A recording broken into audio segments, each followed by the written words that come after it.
I'm Corbett Wall with DVAuction, here with your feeder flash for Friday, October the 11th, brought to you in part by Talieve by Norbrook.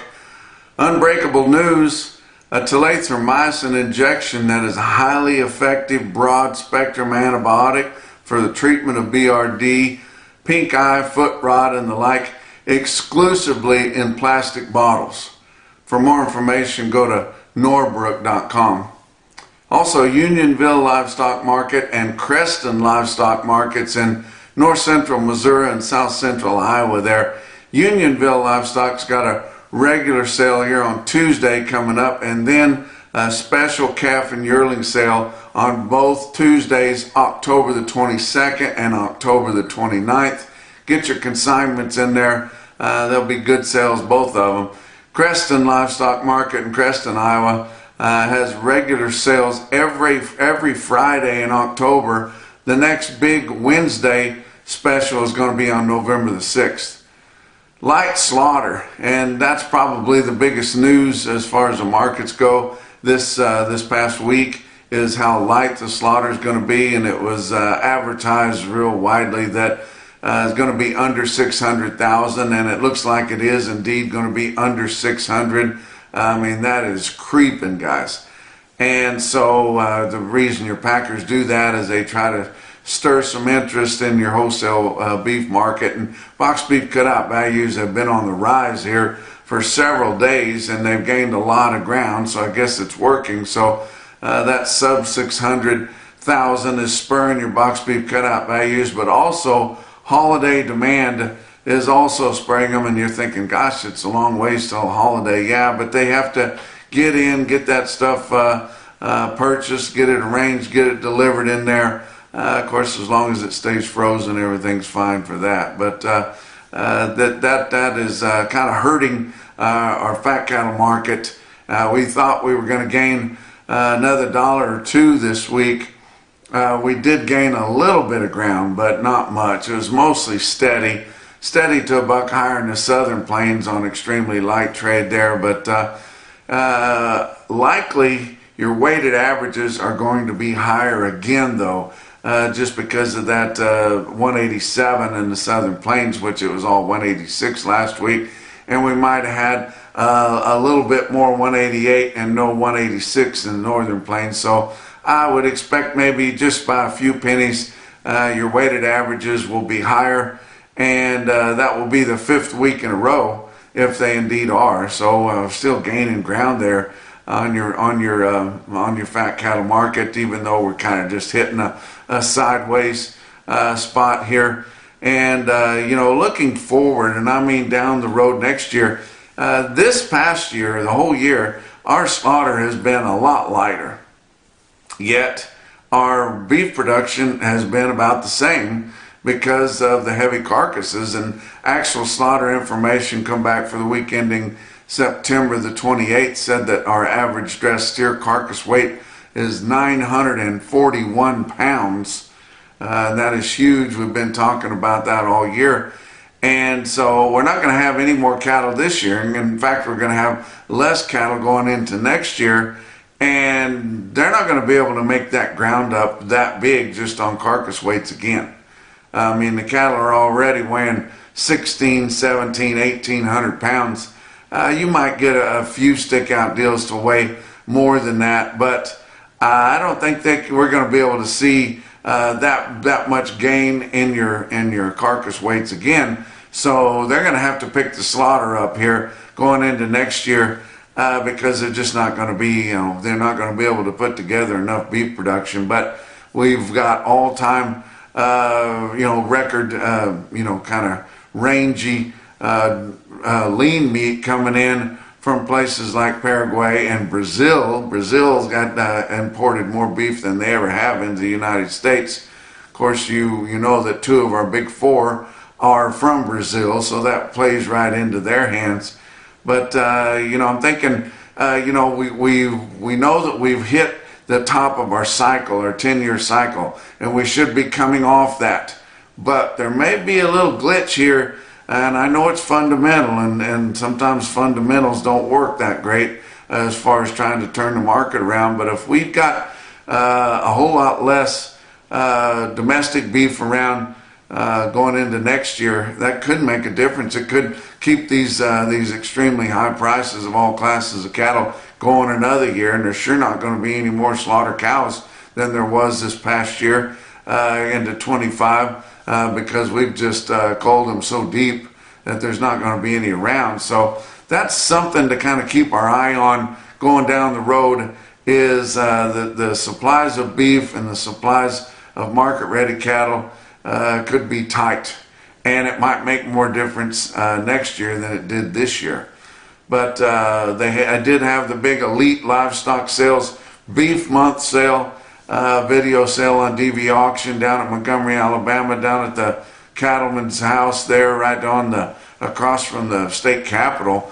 And it was another barn burner. They just have great sales every time they have one, including the Hickson Farms. They had a load of 650-pound weaned steers, home raised, 60 days weaned by delivery, and they are going to bring those cattle, or have those cattle ready for delivery on November 11th through the 15th. They're Black Sim Angus there, but that load of 650-pound steers down there in the southeast bring 275.75.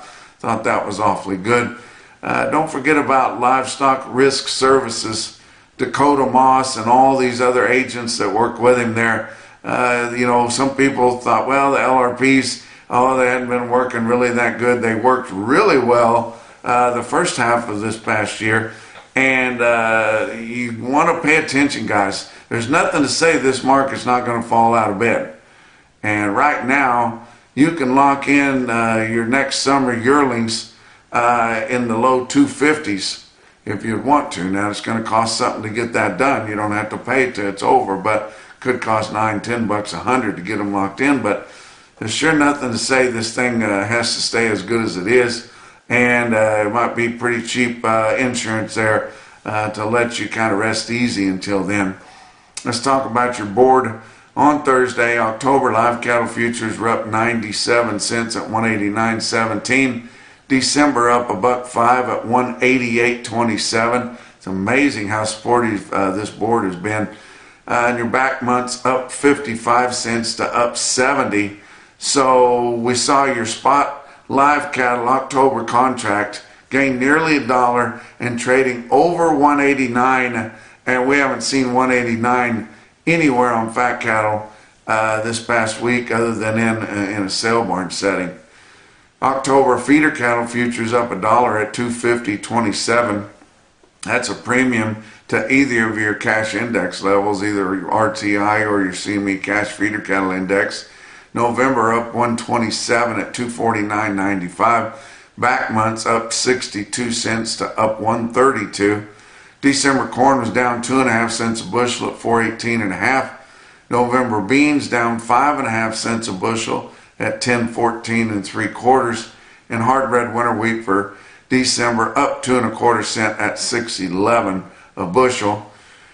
Fat cattle trade, we did see your market finally break loose in all your major trading areas on Thursday. Not in a big way. I mean, it's sure not going to be, up till now anyway, it's not going to be a big movement. If they get busy on Friday here and do a lot more work, then they might get a big week of trade. But I don't think your packers really want to trade a whole lot of negotiated sales. It's just enough to get the weighted averages fixed and get the base prices set for their formulas. But Iowa sold 7,800 on Thursday. They've sold 16,900 for the week. Live prices on Thursday in Iowa, 187 to 188. That was steady. 296 dress. That's steady. Nebraska sold 15,500 on Thursday. Just under 18,000 for the week so far. 187 was the only live price, and 296. Like I said, those are all steady. Kansas sold 6,600. They had only sold just a few head more than that earlier in the week. Live prices 186 to 187. We hadn't seen the 187, so there's your buck higher, but it was pretty well split between 186 and 187. So steady to a buck higher. A little bit of dress trade there in Kansas at 296. Texas sold 1,000, only a few more than that before Thursday, and just like Kansas, live sales from 186 to 187.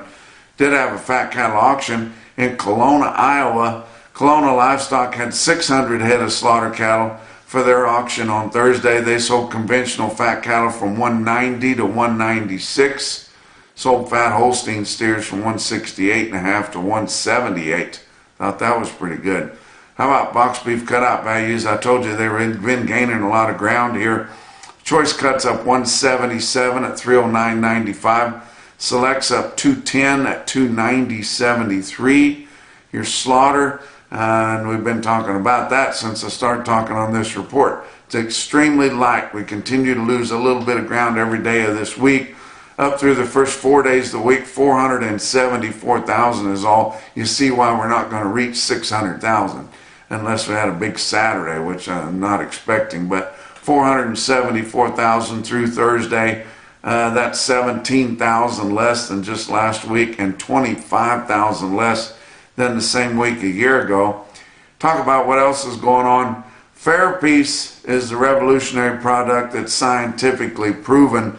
We talk about them all the time here, and we believe in that product, and we've had jillions of testimonials, and we know it works. And just because you can't figure out why it works doesn't mean that it doesn't work.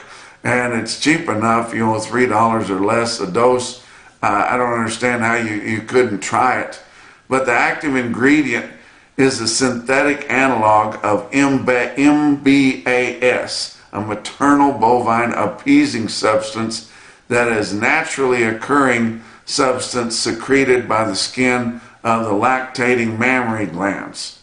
So now you kind of see where I'm coming from on that. But it eliminates stress when you apply it, guys. For more information, go to fairpiece.com. Let's talk about your feeder cattle market. Your real-time index on DVAuction late in the day on Thursday, sitting at 248.42 based on an 800-pound cash auction steer. That's 15 cents a hundred higher than it closed on Wednesday. Your latest CME cash feeder cattle index 249.52. Don't forget about the big sales here on Friday. St. Onge Livestock in St. Onge, South Dakota. They've got close to 6,000 head. I think Tupper said they're going to have about 1,000 yearlings, and they can get right on the calves by 9 o'clock in the morning. Have a lot of strings, big long strings of really fancy calves there. Also down at Crawford, Nebraska, they've got about 6,000 head, and they've got some of the fanciest calves you'll ever lay your eyes on. Both those sales on DVAuction.com. Get a hold of them early, get approved to bid so you can get some of those calves. How about some big sales that happened on Thursday? Winter Livestock in Pratt, Kansas had 2,750 head, which is an awfully good run, but the Federal State Market Reporter said just not enough comparisons to really call a market, even though they had about $2,000 the previous week. Did say that the the undertones were higher. I would say so, especially on the 9-weight yearling steers. They had 57 head of 904-pound steers, bring 256 and a quarter, weighing over 9. Wow. How about Farmers and Ranchers Livestock in Salina, Kansas? They had 2,600 there, and must be a new deal on the Kansas Market Reporter. They just kind of called things mixed and didn't really have enough comparisons there to really call the market either. I wonder how they call markets on 400 or 500 head sales. But, nothing really to put our hand on our forehead and see what the temperature is. Those big sales there in Kansas, because they won't call a trend on them. But some individual quotes from all around. We talked about the sale in LeGrand, Oregon at Intermountain Livestock Exchange on DVAuction. They did have that sale, and it was really good. Way out there in Oregon, guys, 193 steers weighed 638 and bring 275. Pretty darn good. How about El Dorado Livestock Auction in El Dorado, Kansas? They had 144 steers weighed 838 at 257.50. The Clarinda Livestock Auction in Clarinda, Iowa, another DVAuction broadcaster there. 50 head of steers weighed 610 and bring 296. Pretty close to $3 there. But the most impressive quote that I saw anywhere on Thursday in your Macrocin, no BS, top quote for the day, come out of Billings Livestock Commission in Billings, Montana. It was 50 steers that weighed 790 and bring 269.50. And that's your feeder flash for Friday.